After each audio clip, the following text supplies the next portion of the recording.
Hello and welcome to Decorate It. My name is Mary. This is Wes. Sometimes. And this is episode 41. Is that going to be your new thing? Sometimes. Sometimes. Tonight we are doing a video right behind a video to catch back up to our original schedule so that we are not constantly skipping 2 weeks because of travel schedules and everything. So it's a 2-for-1 and for 2 weeks. Well, it's a 1-for-1. It's 2-for-2 anyways. 2-for-2. Tonight's topic is about Ferrules. Something that we have noticed overall. A lot.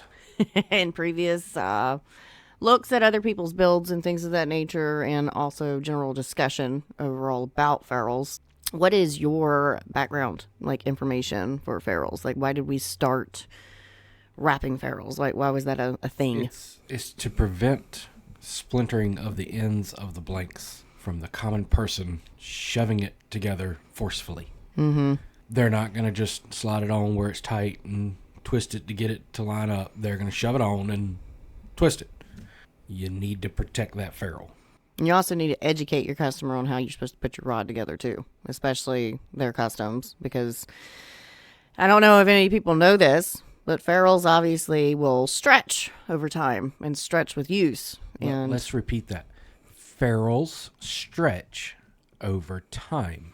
And they will stretch on each cast when it's used continuously. So your female side is going to slide down further and further and further over time. It's not like, I'm going to, a quarter of an inch every single time. It's very small changes. Yeah. Over the lifespan of the rod, you might gain a ½ inch, 3/4, but keep that in mind. And it also depends on how you slide the ferrules together. If you're just getting it stuck on there, because I know when we first started, multiple piece rods were not a big thing. Not a lot of people trusted them because they felt that they were still going to fly off in the cast, and they just were like, no, I don't want a multiple piece rod. I want a single one thing, one piece. Don't want to do a lot of people pieces. were concerned about sensitivity for the longest time because the technology wasn't there to get as sensitive a rod blank. That is true. And, you got to beat that old school mentality that one piece is better than multiple pieces as well. Mm-hmm. Education.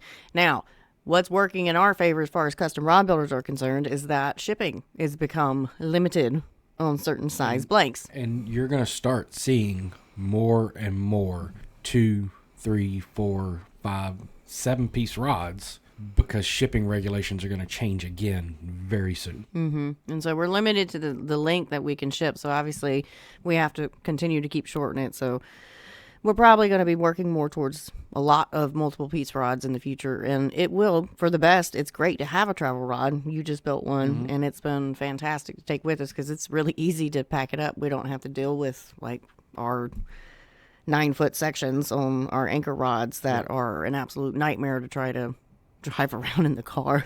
Yeah. And, Lewis brings up a good point in the discussion here. It used to be they were metal ferrules, and they didn't shift down that much because the metal doesn't wear away. Yeah, it doesn't expand. The carbons, the graphites, all of that, you're rubbing it over time and taking material off each time you put that section together. And, if you don't wrap it tight enough, you allow it to expand more so than it should. And if you wrap it too tight, it won't expand and hold properly. Well, you can actually cause premature cracking because you're taking the circular to the oval, which is where it needs to flex to. Yeah. And if it's already compressed, then you're going to immediately have a crack there. So ferrules are, it's kind of an education thing. The old school way was to put the metal bands on it. A metal ferrule, or have a metal band around the female part of the ferrule, or wrap it this freaking long. Do really extensively long ones, which, if you've got a guide landing in there, doing a longer one's not that big a deal. Just make it decorative and look appropriate. But in your opinion, with the blanks that we have nowadays, even though in theory they say, some manufacturers say you don't have to wrap it because of the technology that's involved in their blends and things. I don't trust any blank like that, but yeah. How long do you think that what's suitable to protect the ferrule as far as lengthwise? You could do an 1/8 inch, honestly. 1/8 inch, 1/4 inch, 3/8, just something there small enough and proportional enough to the size of the blank. But we also don't want to put epoxy all the way to the edge either. We want to leave just a itty bitty little half a millimeter. So most blanks, when they have the ferrule design, they will slope before you actually get to the end of the ferrule. Mm-hmm. I'll take the epoxy to this point where it slopes.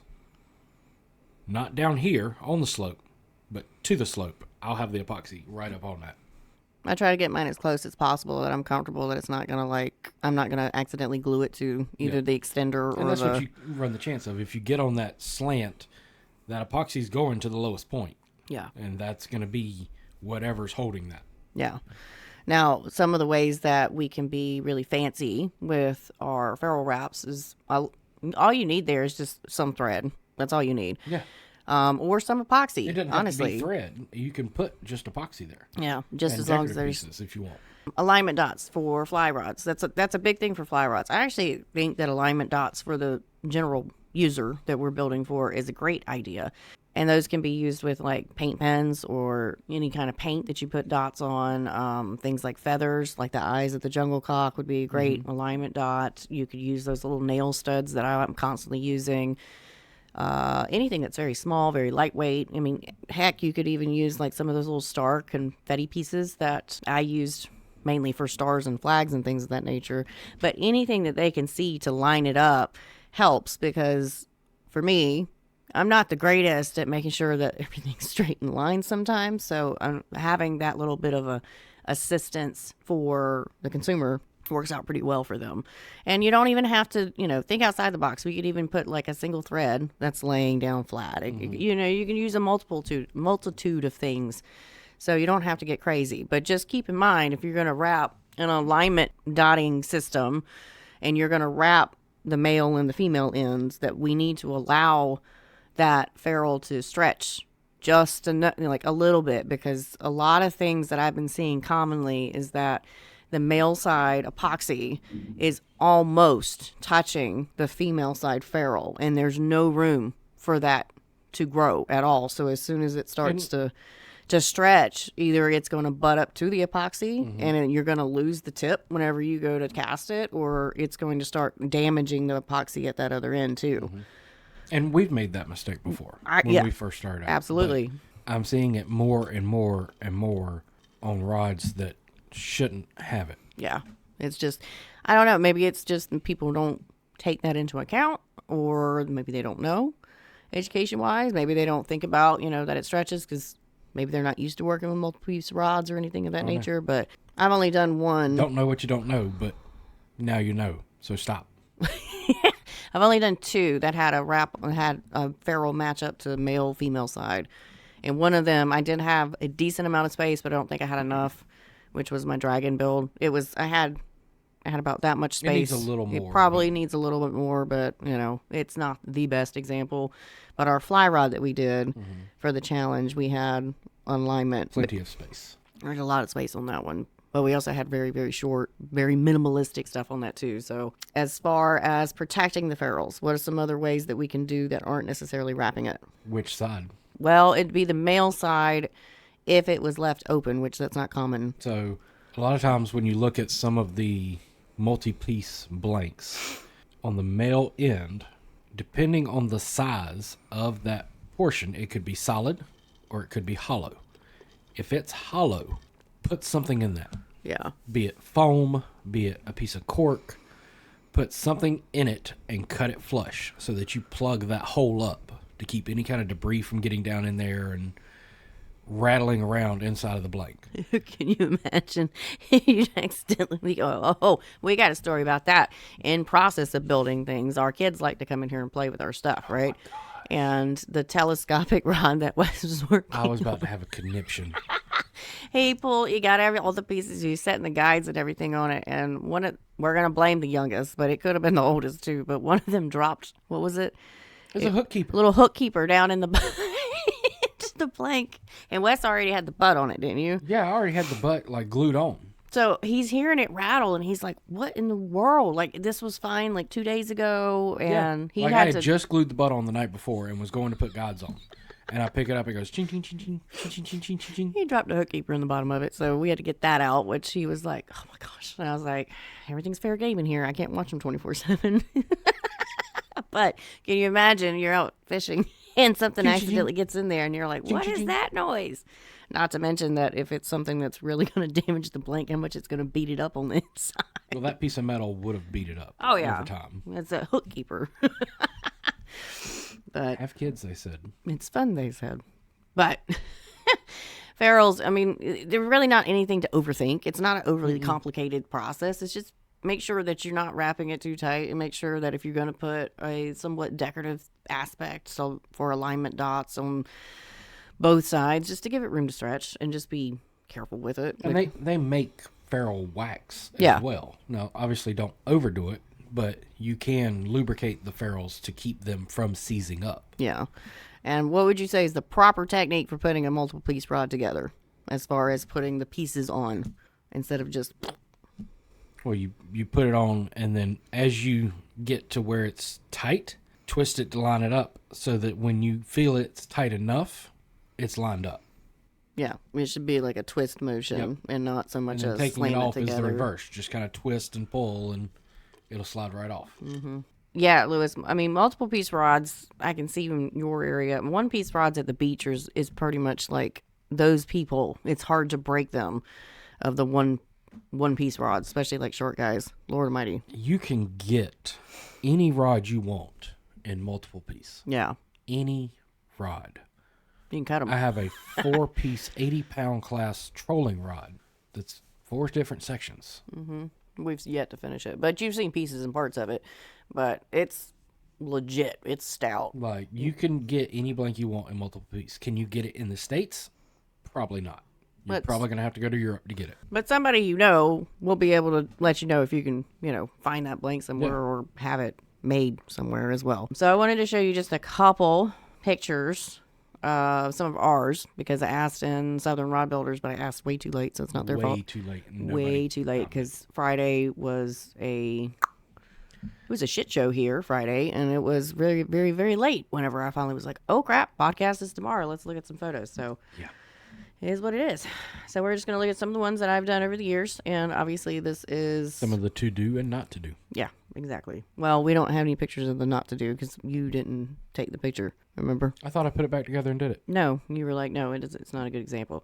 Anyways, This is a 2-piece anchor rod. We went very clean, very simple. If you zoom in on that picture, you'll see what I'm talking about at the very tip of the ferrule where the paint stops.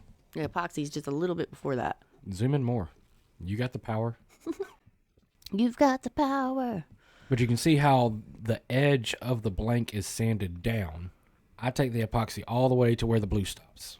And if you're curious, that brown is the variations thread that YLI sells. And that's just metallic. Sold, yeah.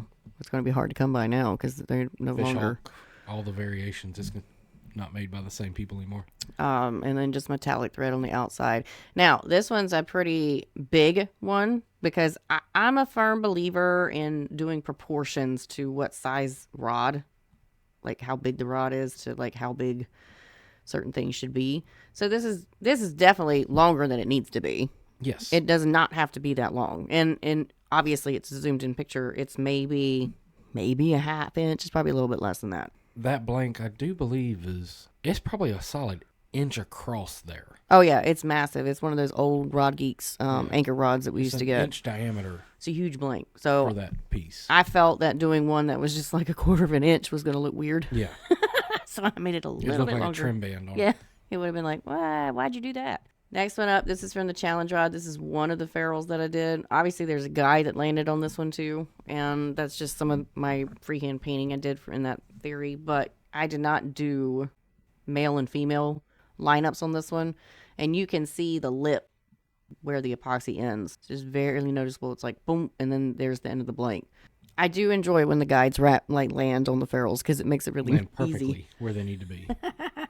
Well, because then you don't have that little, like, do I wrap a longer one to meet into it, or do I do a little gap? Like, that's put epoxy between the gap. Yeah, like, open. That's questionable. All right, so this one is probably one of my favorite ferrules I did, and this is one that I had. This is what we're talking about, the not great example. It is longer than what it needed to be, but it was just an aesthetic thing. This It was was a the decorated thing. yeah, it was a decorated thing. And it was only the second piece, so that section actually wasn't bending, so it wasn't, doing any alterations to how the blank performed. But you can see the epoxy's almost to the end. I did use the little gold nail studs, and on the male side, it is the exact same thing. The gold studs just match up to each side. And like I said, that one, we left maybe a quarter of an inch on that one. Where? The spacing between the male and the female on that one. No, we left like 3/8, almost a half on that one. But it still was just a little too tight. Another one of mine. So this is where the mistake came in. We marked it off before fully seating it, and then once it was fully seated, it got slid more. too close. Yeah. We were like, oh, well, it is what it is now because Mary's already done it. So now we're on, this is another anchor rod, which this is part of the Sugar Skull series. That one has a more dramatic taper too. That one, yes, that one does. And it was the blue one was one of their original versions. This was a modified second go of this No, same the blank. blue one was a production run. Yeah. The green one was a prototype. Oh, yeah, that's right, because this was the prototype we slammed together, and I rebuilt around it. Wes knows more about the stuff that we've done in the past. This was just aesthetics. Like, there was no reason for me to put flowers and things of that nature on there. And if you're wondering, yes, the white circles are paint. That was actually nail polish I used on there, and it's still holding up really nicely all these years later. Yes, she has been fishing. I actually had to take a scale off of that Yep, because to take the picture. there was some It was still stuck to it. It's like, oops, forgot that one. Another one in the Sugar Skull series. These pictures came out dark this time. They don't even look like that, really. Anyways, this is the yellow one. This is the two-piece that won the award, People's Choice Award, that had the microwave guides on it. And same thing, the Sugar Skull series, they all match. That's the reason why it's flowers, basically the same fade Speaking of, dots. I know somebody at Mudhole's going to watch this. What? Your name ain't on that plaque. I know. I'm And- not worried and about that needs- black, that but needs to you happen. are. That needs to happen. It's hanging in Mudhole's office, but Mary's name isn't on it, even though she got the award. I for it. was the last one to win before they stopped the competition. So this is Wes's travel blank. I'm gonna let you explain that one. So it's same concept as a ferrule, but the blank goes inside of the other blank, and you have to treat it basically the same way because that's the stress point where it's going to bend. That particular thread is the Fuji That's metallic. the Fuji. I can't remember the name of it. It's but the green one. It's so pretty. It's one of the two green metallics that they have. This is another one version of his coming off his marbling. Same thread. It's like the prism shift stuff that he has. But it's done the same way. It's still a ferrule. It's just the blank's going inside the blank, and you still need to protect it from stretching too far. in case somebody gets a Now- hold of it and wants to whoosh, flip it out. Oh my god! on the other end of that, I didn't take a picture of where the guides landed on the end. If you're ever doing a telescopic rod and can get the sliding guides, you want a guide to end on the end of a piece. So like this 7-foot rod has I'm gonna put it back on your 6 face. guides, including the tip, I think, total. Mm-hmm. Because you can't put as many on a telescopic rod. No, So but you've taken it fishing. You took it fishing at Mudhole. and it did fine. Casting wise, Yep. it's good. Fighting, it's good. Yep. Telescopics are their own little beasts, and Now you can do it where you have as many as you want, but the way I did it was a standard guide on the second section, into the second section, then one that slides, then one on the ferrule, then one that slides, one on the ferrule, one that slides, one on the ferrule, one that slides, one on the tip. yeah, I hate breaking that rod down. I'm always just like, you do it. I'm scared I want to break it because it's ribbed. That blank is ribbed, so it will catch yeah. and whenever you go to try to push it in. And I'm like, I am not breaking this one thing that he has, and is so proud of it. Like, here, you just you shrink it, make it go down.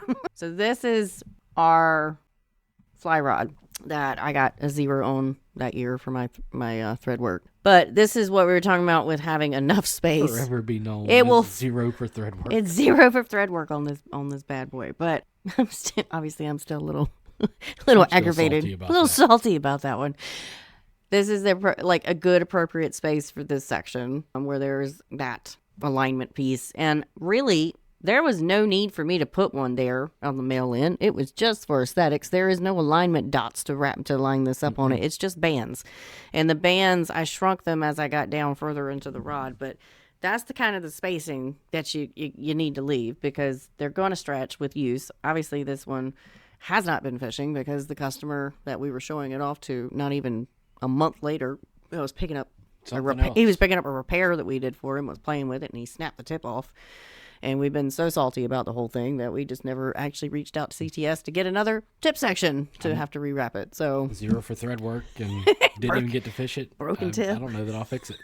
It may just forever be the one, the one that was the most aggravating. But there was no need for me to do that. But did it do did it take away from the performance of that blank having that? No. And is it going to take away the performance of your blank if you put in a male section that has an alignment dot or something of that nature just to help them line it up? No, because it's usually a pretty small little piece. We're not wrapping a little decorative wrap over here and then trying to match it up to something on the other end. So that's really honestly the whole thing about ferrules. We need to protect them. We can't wrap them too tight. By no means do not wrap them too tight. You will cause issues with the casting because you've already compressed it from its oval shape or from its round shape to the oval, which is where it has to flex to. Now, I haven't heard of a whole lot of people destroying theirs because they wrapped it too tight, because you typically are wrapping with extenders stuck into it or with it already on the blank. So if you're wrapping it too tight and you go to separate the pieces, you'll notice that you can't get it apart. That's your key indicator that you need to loosen that wrap. That's what that reminds me of, is a wand. But if you don't have any of the blank extenders that Mudhole sells, they're actually really good. I use them every time I'm wrapping or actually doing epoxy. And you can see that you have to put tape on them sometimes because some of the ferrules don't fit perfectly on it or they'll slide around. Because it is a very smooth finish. So just throw a piece of tape on it, shove it in, twist it, it'll hold. And it's good to go. And I don't have to worry about crushing the ferrules if I'm wrapping something that I'm not trying to put the whole rod together or whatever, or doing epoxy. Just make sure you don't get epoxy on the actual extender or on the blank itself and accidentally glue them together. That's a thick one. Yeah, that's a big boy. That's for the bigger ones. Chunky boy. That's a chunky boy. That's it for ferrules. Just be careful with them. Honestly. And stop wrapping so close. Yeah, don't wrap them too close. I can't tell you how many rods we saw at the show that almost every single ferrule wrap, male to female side, whether it was a wrap to the ferrule protect, it was just side by side. Like, I'm not going to describe builds. No. There was one rod in particular. There was less than 1/8 of an inch from where a wrap ended to where the ferrule started. If you tried to push it further, you were onto epoxy. Yeah, like I've seen it. We've seen it over the years. The last couple of years, it's been kicking up a lot more. They stretch. It's going to happen. So just be careful, And if you're going to put something on the male side, push it back. And if you don't want to put something on the male side, you don't have to do that either. I know fly guys like to have alignment dots and stuff, but they're very teeny tiny things that they're doing, like if you're just going to put a paint dot and then put a little epoxy over it because you don't need to put thread on the male side. Put a paint dot and an epoxy dot. Yeah, you put it up. You don't have to do it all the way around if you don't want to, but it would look kind of weird having a little epoxy dot sitting on the top. You want to make sure it's completely sealed, or go, really take the blank and line it up the way it's supposed to, put the dots on there, put a clear hood on it if you want to, and then come back and wrap it and call it a day. Just make sure you wrap the ferrule. That's how about a product of the night, other than the extender. The extenders are well worth their money. Yeah, I use them especially if you have longer blanks that you're working with. I use them on the fly rods a lot, but I also use them on the saltwater ones when we have the 12-foot sections because I only have one wrapper that can handle a 12-foot section or a 12-foot rod, and half the time I don't want the tip sections out in the middle of the garage if I'm trying to use it as a whole, so I have to shrink it down to be able to wrap it. Duncan wants to know any advice on getting metal ferrules apart. What happens when you heat metal? Yeah, but you can't get metal too hot or it'll mess up the blank. Well, metal expands in heat, right? What happens when you make metal cold? It shrinks. That's the only way I can tell you. It's the only way I've been able to get them apart if they're stuck is to freeze them. Stick them in ice? Ice water or ice? Ice water. Get them cold. Try to get it to shrink. And then wax them after. good luck. Because sometimes some of them are There was corroded. one rod that we had that it was graphite ferrules, and I don't know how he did it. We couldn't get apart. I had me and another grown man pulling on both ends, and it wasn't happening. I finally told him, I was like, it's not happening. I'm cutting it. And he was like, no, don't worry about it. And then we're like, well, what do you going to come pick up your blank? And no. So we acquired it, and we kept it for 3 years, and then we finally Just trashed it. Because it was like, it. what are we going to do with this blank? We can't get it The only apart. other thing is like rubber mallet and tapping it, trying to get it to just break free, but I never had luck with that. And it also depends, like, did it get seized up with, some kind of sticky residue or, like, just filth getting down into it? Because, you might be able to use some cleaner to get it apart. Simple green's going to be fine for whatever's on the inside of your rods. You're not going to have to worry about that. I wouldn't really use acetone. Wouldn't really use, like, denatured. But, like, WD or what's the other one? Try some of the compressed air and see if it works. You can blow it off from the blow it butt. out. Mm-hmm.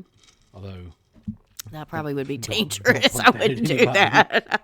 Can you imagine? Poof, and now you've got a rod through your wall. Like, there's another. Thanks, Marion West. He said he's tried WD too. Brian said he used a face oil and rub it on the male before Once you you put get them it together. apart. Yeah, but we got to get them apart before we do that, Brian. It's really fire and ice. Get the male section cold, female section hot, and try like pulling apart at the same time. How you going to do that? The cold's going to interfere with the hot, and the hot's going to interfere with the cold. It's not like they're completely separate entities. They're stuck. You're pouring cold on one and heat on the other. Yeah, but what I'm saying is the heat's going to make the cold not cold. Yeah, but internally it's going to be cold.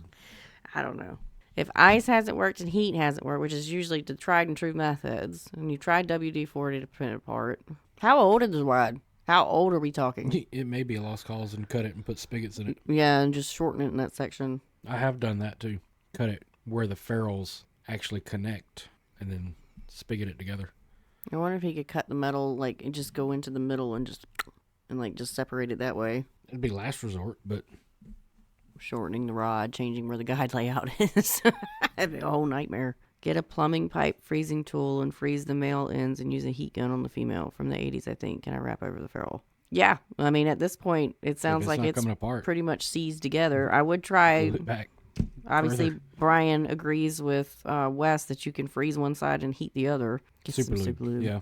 Super lube is what I use on all my reels. Well, why didn't you suggest that? Didn't think about it. I didn't think of the name. When's the last time I cleaned a reel? It's been like 3 or 4 years. It's been longer than that. Has it? Yeah. Oh, it's been a little. Time's flying. I quit cleaning reels when our oldest was 2. Oh, really? Yeah. It's been that long? Yeah. Holy crap. Okay, then 7 years. Well, going into 8 now. Good for you.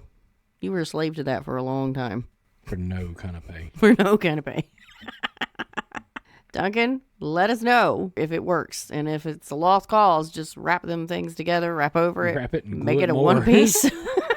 Make it a one piece. With some, Make it stay. make a decorative metal piece there, And that's pretty much about all you can do if you can't get it apart. Just be wary of any of that, the sprays or the lubes or anything like that. Just try to tape off the other areas of the blank so you're not getting it on your epoxy or anything like that. All right, so let's talk about our product of the night. Tonight's product of the night is something a little bit different, but something that is for a great cause. The Mud Hole, Hole in One, is putting together a charity golf classic, and it is on April 26th at Twin Rivers Golf Club. I'm actually building 6 rods for this event, so they're going to be able to be raffled off basically to whoever is coming.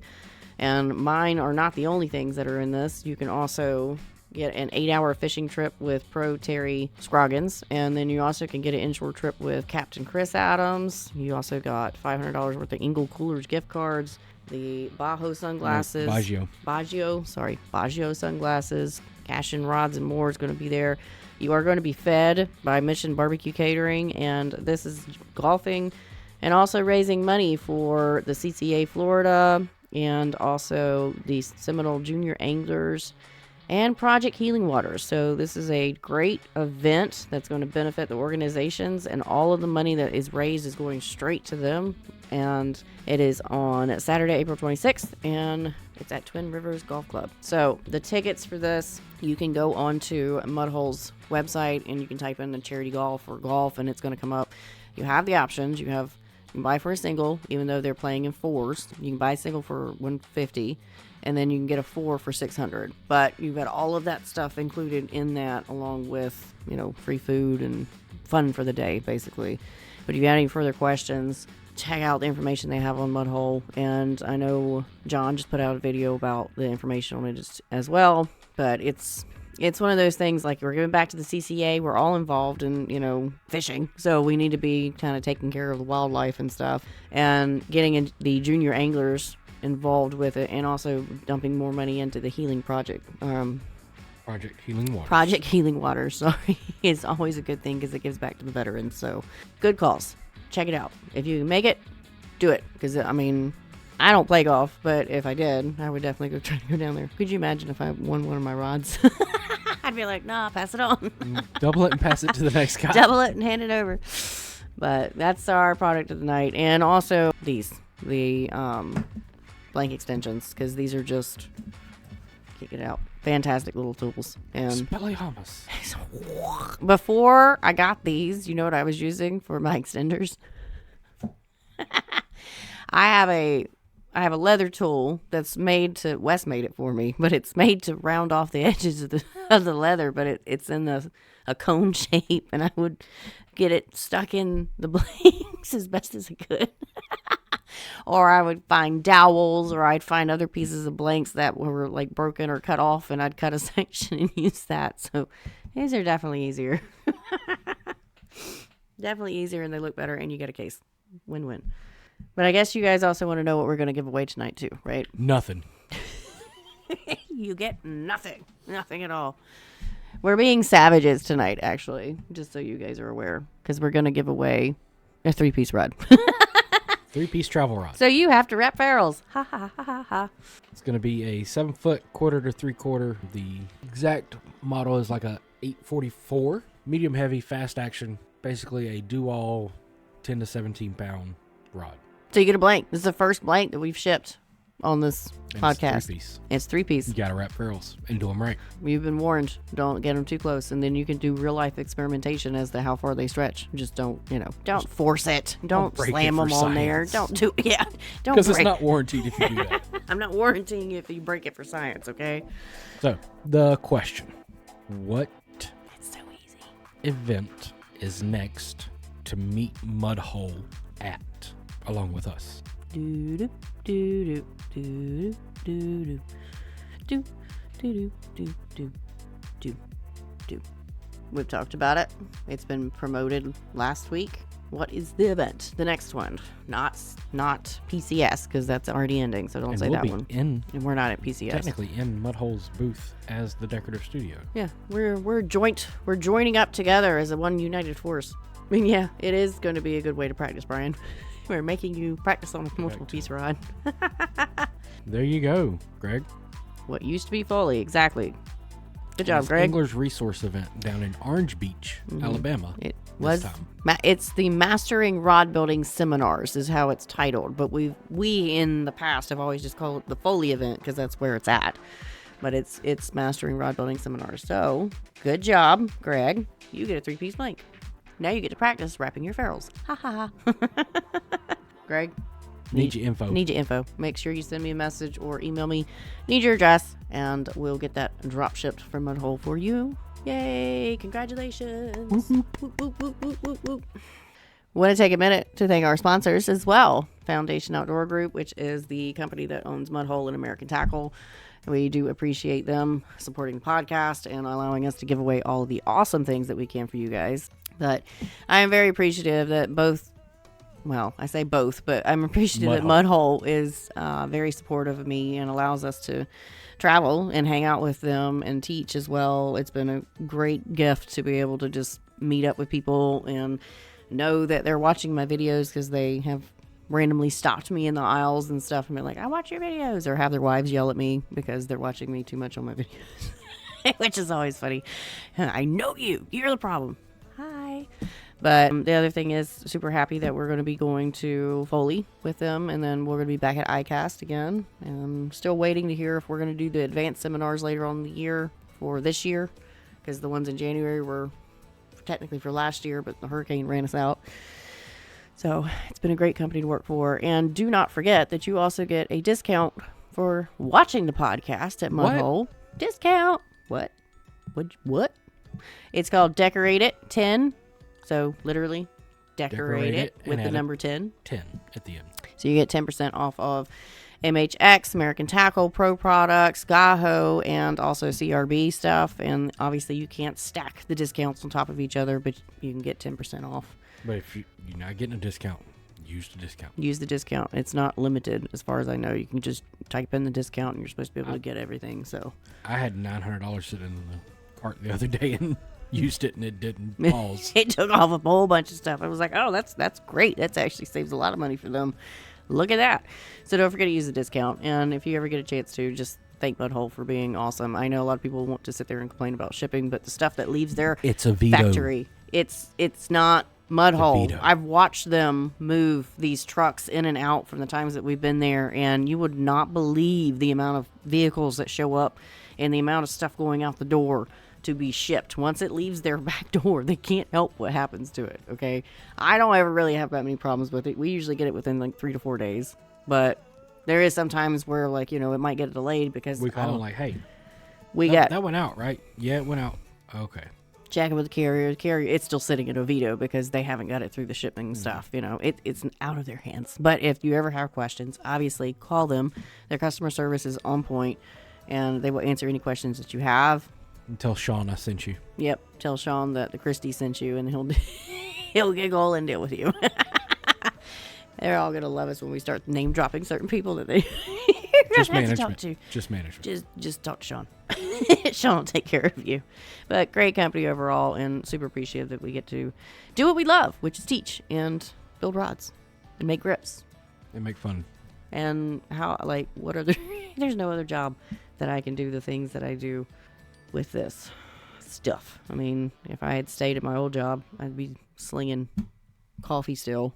And You still sling coffee every morning. for me, I'm not making, you know, venti cappuccinos, no foam. Like, what's the point of getting a cappuccino if Still you're not waiting on putting my double foam on it? espresso. What?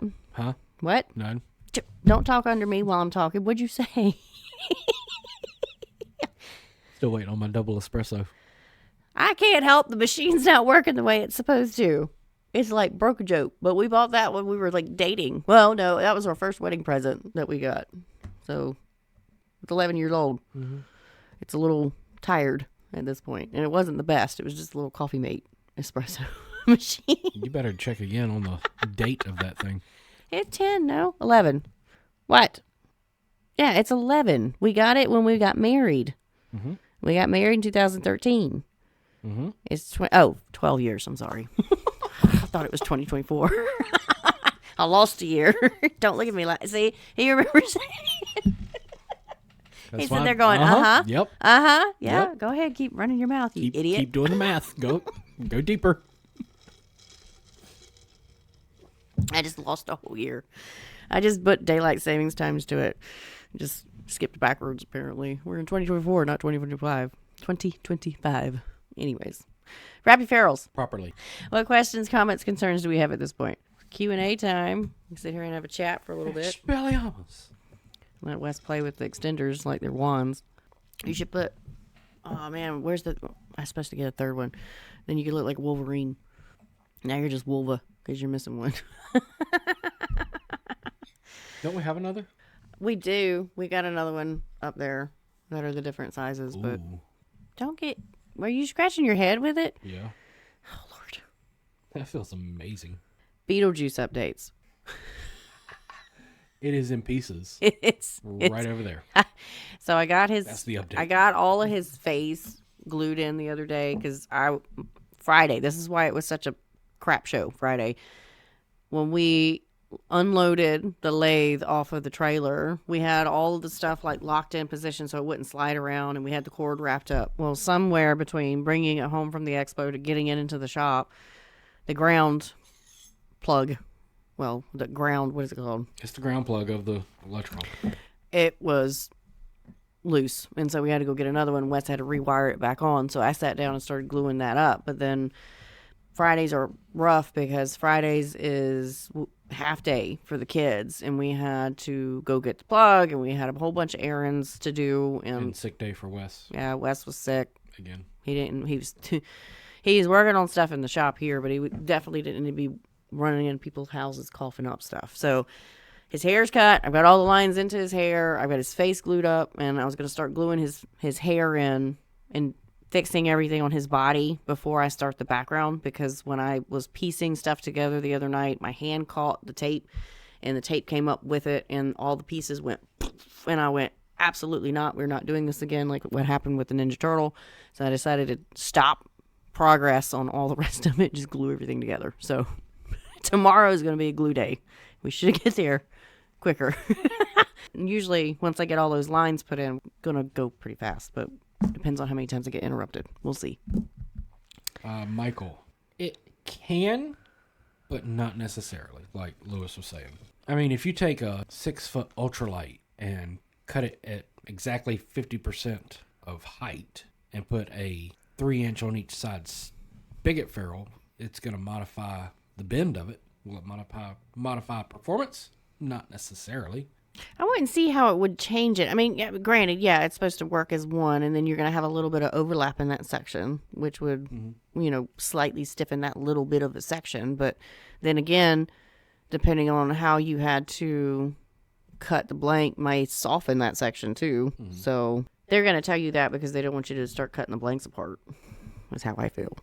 So there's talk that most manufacturers say you don't need ferrule wraps. What are your opinions? I always wrap mine. My opinion is if they don't want me to wrap ferrules, they need to warranty it when I snap it in half. Even if they say that they don't need to be wrapped, I'm still going to wrap them. That's just my personal thing. Just like with spinning guides. Technically I have to do the forehand lock, but guess what? I'm still going to do it because I'm not chancing it get pulled out. As long as they tell me you don't have to wrap the ferrules, and we'll warranty it if you shove it down and snap the blank. Mm-hmm. I'm good. Otherwise, I'm going to wrap it. Yeah, because if you're going to tell me that... Because they're not going to tell me that, oh, well, you pushed it too far. It broke. It's your fault. No. See, Wes is so petty, he would mark it. Oh, yeah. He would mark it every time that he would slide it on there. Because he's that kind of a guy. I'm that petty. He's very petty. But he's not wrong, because if they're going to tell you not to do it, or you don't have to do it, shove it down on there and it snaps, and then try to say it's your fault. They better still warranty it. Mm-hmm. That's all I got to say. Nailed it. And one company in particular, I try not to buy from, even though they say don't wrap them. It's one of those things I don't feel like you can be too cautious with it. Just wrap them. What's going to hurt it, even if You're you do wrap decorating it? You're strengthening it. We don't. For instance, if we've got a real seat that you don't technically have to have an arbor under it, right? We could just be a booger and just put a bunch of glue underneath of it. Put a bunch of string under. String, cardboard. You don't need an arbor.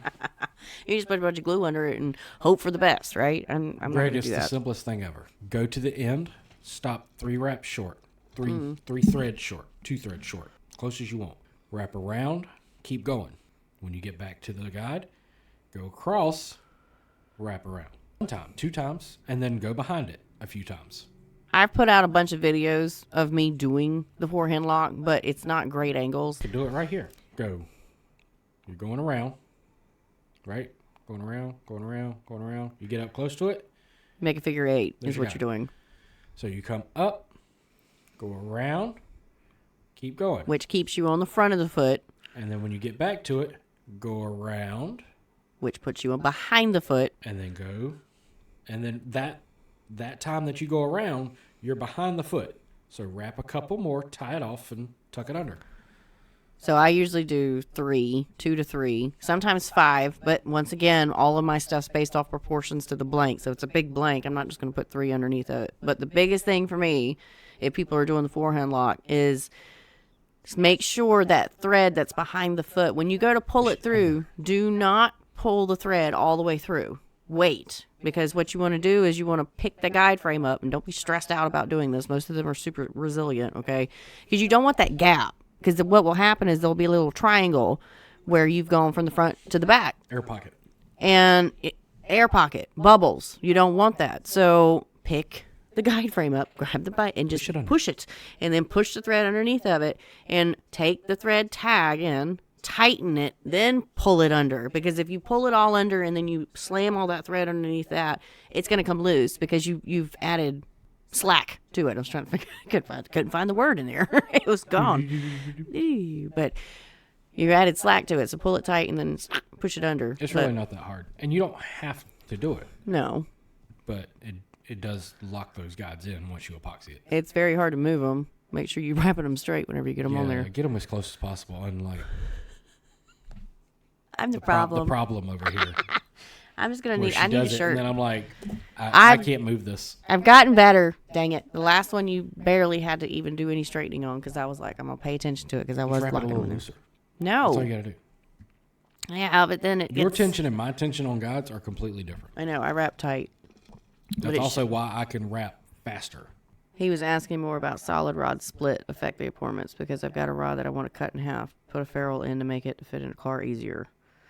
Oh, well. Michael, it's your rod. You got to do it. You got to figure it out. Take your time. Cut it properly. Put ferrules in it. And see if you notice a difference.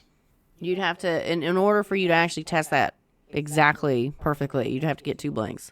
Keep one straight, keep one, cut it, do all that stuff. And because see. Depending on the blank and depending on where you cut it, depends on if it will affect the performance. And where all the action, like Lewis said, where all the action is within the actual bend of the blank, Because they're all going to be different. We can't say, oh, yeah, it'll be fine. Do it.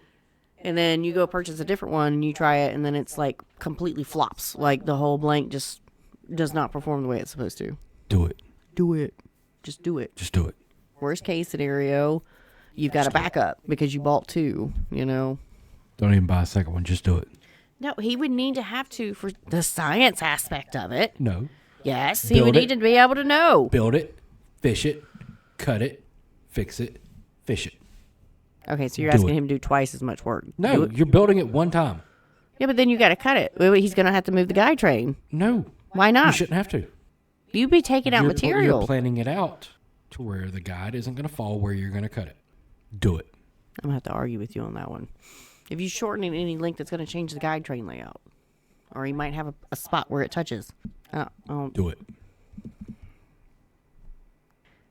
Duncan says Wes is on fire tonight. This is what I deal with 24/7, y'all. Just do it. What's the worst that happens? I got a couple of 7-foot ultralights that I mistakenly ordered as one piece. I'll have to cut them and install ferrules because the 7-foot rod doesn't fit in my pickup truck. Yeah, no. You can always get those like PVC rod racks.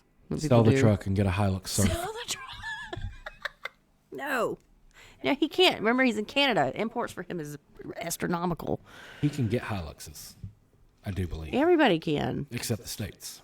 Yeah, this is Wes's personality unleashed tonight. He's very open today. I don't really know what's going on. But this is normal Wes.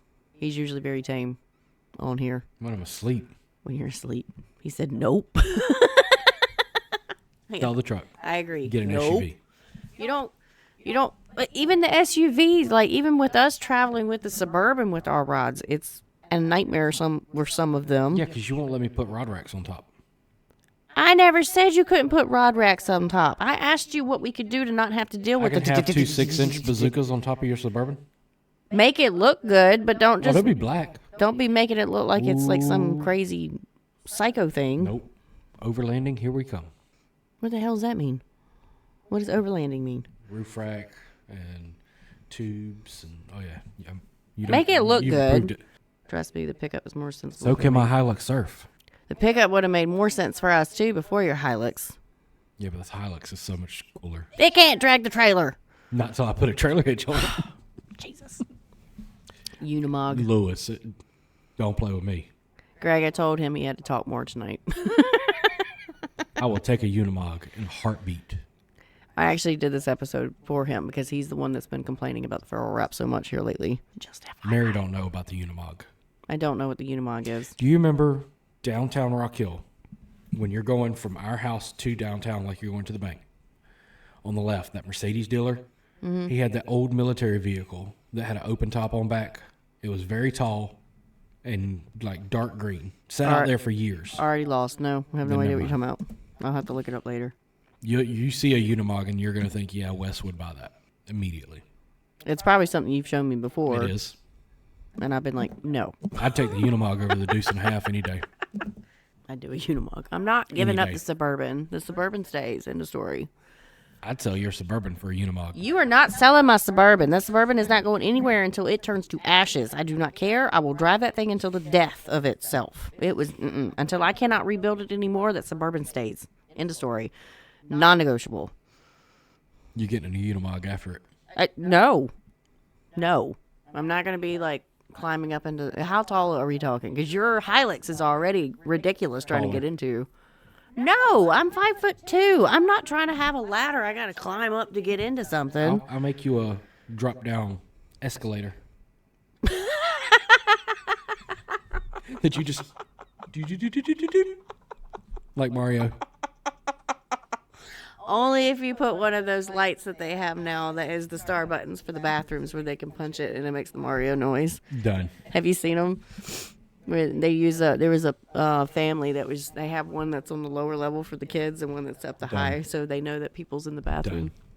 I seriously don't do that. I don't want that.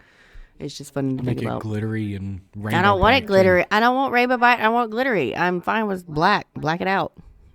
I gotta look at this vehicle before we talk about anything else. You might want to click that open tab button and type in Unimog before I don't want to get off going. of that. I don't want to get off of that. It might mess up.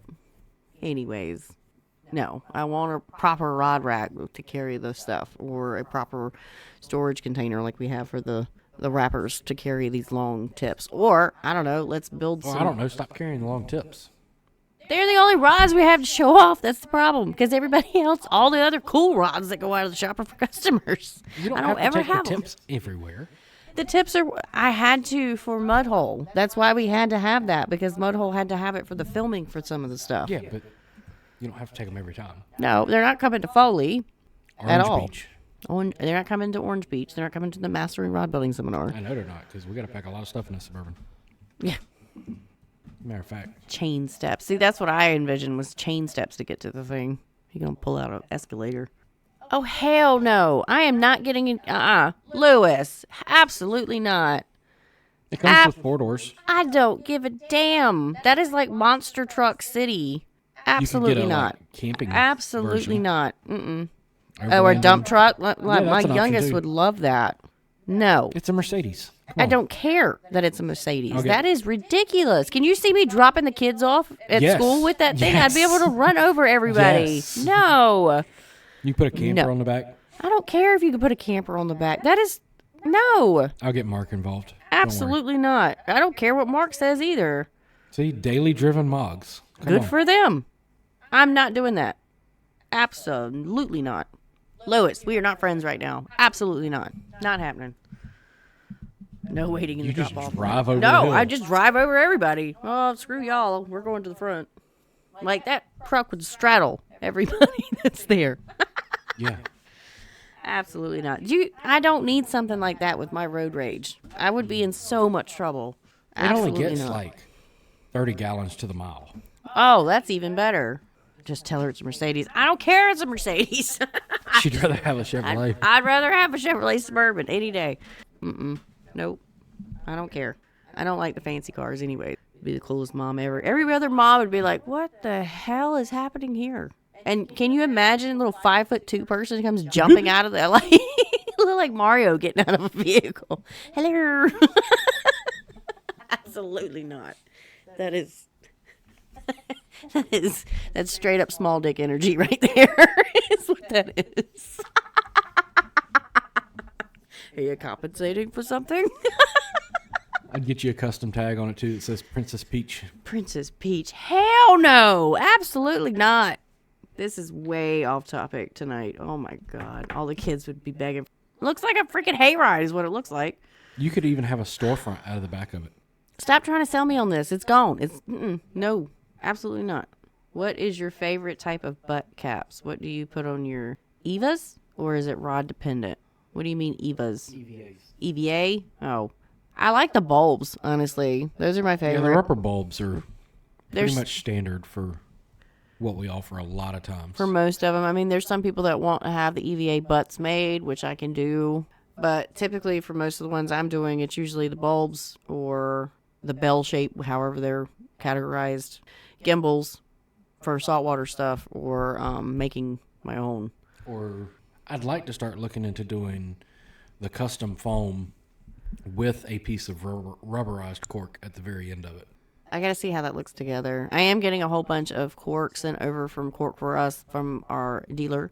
It always sounds funny to say that. Steve Wan. Dealer. Our dealer. It's on the low. Our supply. We'll be getting little dime baggies, but he's Oh, God. he's sending over a whole bunch of burls and stuff for me to play around with. So I might change my mind on that concept because I've always just had the natural. I've had a few burls, but I never had the dark stuff that they have now. So it might work. You want something that's going to last. I don't particularly personally like to have a butt that's made out of EVA just because it takes so much of a beating, especially on the pier and stuff where we fish or in saltwater. I'd rather have the rubber so I don't have to worry about the EVA Ripping on getting something. gouged or something. It ripping and snagging on something. Because it will tear, it will get beat up. But the rubber bulbs, you're going to have to do a lot of beating up on that thing for it to really get messed up. Same thing with the gimbals. Plug cutter and a Forstner bit, and you can make your own caps. Yep. I have some Forstner bits, but I actually use the inletting tool Hey, the stop, most. stop spelling butt, B-U-T-T. It hides it. Just say B-U-T. No, they're fine. I can unhide it. It's fine. Facebook's weird. I don't know what it is. But apparently is something they're like, oh no, you can't say but. And so they hide the comments. Which, just FYI, if there's sometimes where I'm delayed, because I typically try to respond to comments in general, whether it's on post, reels, or wherever, quickly. But sometimes if it seems like it takes 6 hours for me to comment on something, it's because somebody cursed in the comment, or they said but, or they said something else that got flagged, and it takes me forever to find it, to unhide it, because I'll get the notification up at the top, but when I drag it down and it's not there. And then I'm like, oh, now I got to go on a search and find for this because I've seen it. I know where it was. So it's not me ignoring you. It's just me having to play hide and go seek with your comments. Get you cursed. Yeah, and I don't care that you curse, but that's Facebook. Yeah, we had to order a bunch of cork for those 3 rods for the giveaway. Yeah, because for the charity golf event, I've got 3 that I'm doing with EVA and 3 with cork. And so the EVA, I've kind of started trying to figure out what I'm going to do. Haven't settled on that fade, whatever you want to call it. I'm not loving it. It looks good, but I'm not loving it. And then the other 3 are going to be cork. So I was like, Steve, send me some cork for us stuff. Ferrule wraps. Don't overcomplicate them. Don't overthink it. Like, honestly, it's just we're wrapping it just to give it a little bit of extra protection. Don't do overly long ones unless that's just, wrapping into a guide, because it is kind of weird when you get in that situation where you're wrapping from the ferrule and you've got, a 1/4 of an inch where you don't technically have to put a wrap, and then you going into the guide. I think at that point, it's just, take into consideration the action of the blank at that point, at that section, or, do a little skip, maybe put a logo there. I don't know. Just that's a general, just kind of figure it out, whatever you want to do in that point. But for me, I try to break it up, but it does depend on what it looks like aesthetically wise. If you're going to stop doing that, if you're going to do the ferrules, to do marks, to do alignments for your sections, leave enough space for the ferrule to grow. And obviously, we have no idea how much that ferrule is going to grow. It shouldn't go past what'd you say, like a 3/4 of an inch. About fine, yeah, because That should be the most that it's ever going to stretch. And hopefully, it doesn't even stretch that much. Hopefully, it's less than that, because that's pretty good. That's pretty good movement. that is not through. Is that 3/4? Where's 3/4? Show me 3/4. That's 3/4. I love your measuring. I have to use rulers. I can't guesstimate. That's what I held up, damn it. That's okay. Whatever. Don't make me roll the tape back. Where is 3/4? Show me 3/4. Yeah, I wouldn't want a ferrule to stretch that much. I'd want it to be less than that. But And that's through the lifespan of the rod. yeah, that's what years of use and Heavy use. Use it every single day, casting and stuff of that nature. But it also comes with, if you're selling a customer a multiple piece rod, especially if it's their first one, educate them on how to put it together And take it apart. and take it apart and how to store it and how to clean it properly and all of these things that they can do or things that are going to hurt them. Because if they don't know, if you don't take the 5 seconds it is to explain how to put it on there and to feel how it locks on there, they're going to slam it together because they're going to think the tighter the better, and they're going to do massive damage, and it's going to stretch a lot quicker, a lot faster. Education's super important. So make sure you do take that time to talk about it with them and educate them. And, tell them they can use wax. They can use those little plugs which those little cork plugs, I don't think we mentioned it earlier. You can actually get them from like fly tying shops where you can plug the end, or you can just get regular cork and just cut it off if the male end is open, which I haven't seen many that have There's been not lately. a lot anymore, but occasionally you'll get some. But protect the ferrules, and if you decide not to wrap the ferrules, hopefully your manufacturer is going to stand behind you. If, like Wes said, you're going to tell me that you can do it, and I slam it on there and it snaps or it cracks or anything of that nature. So use alignment dots if you want to. You don't have to. It just helps the customer kind of line it up, especially when you got like 4 pieces. That does help, especially on fly rods and things of the nature, because that tip section being so far away, it gets a little dicey on getting that one just right. Paint dots, feathers, nail studs, little pieces of thread. Fingernails. That's awkward. You could even, I was gonna say like little itty bitty shark's teeth, or like not snails, shells. But they'd have to be really, really flat. Like, you really don't want anything that's above like a millimeter to stick up from the blank, because you don't want it to. You don't have to put so much epoxy to make it smooth, unless you don't care that it sticks up and the epoxy doesn't be smooth. But The hair of your enemies. the tears of your enemies. Bleach the tears of your enemies and put that on there. Well, you could take one out of Chris Lick's book, Someone's blood. Lick's book, and use crushed up bone. Yep. Or Human blood. bone. That was a rod that he built, and I'm thinking, my brain literally just went like, you could also do the doilies, like the lace that's on the doilies. You could put that on there. Stickers that you can find. There's so many different things that we can use to The it. enemy's tooth. Why are you in the enemy? Yep. No enemy's teeth tonight. No. How are you getting? Never Grind mind. it down. Never mind. Not even talking about it. You are getting on different. What is this, dude? I don't even know what to do with you right now. Wrap your ferrules and just educate the customer on how to use it, how to cast it, and make sure they understand that, if they slam it on there, it's going to cause damage. It's going to stretch, and, you may end up with a cracked ferrule, and then you may end up losing the tip section in a cast, or you may have to cut the ferrule and then switch everything up, and then that's a whole not wanting to do that kind of thing. But at the end of the day, the night's been awesome. It's been fun. Great chatting with you guys. And don't forget to use that discount code at Mudhole. Decorate it 10. Decorate it 10. Decorate it 10. With number 10. Don't spell it out. Just the number 10. But thanks for hanging out with us. It's been fun. Great night. And we'll talk later. Bye.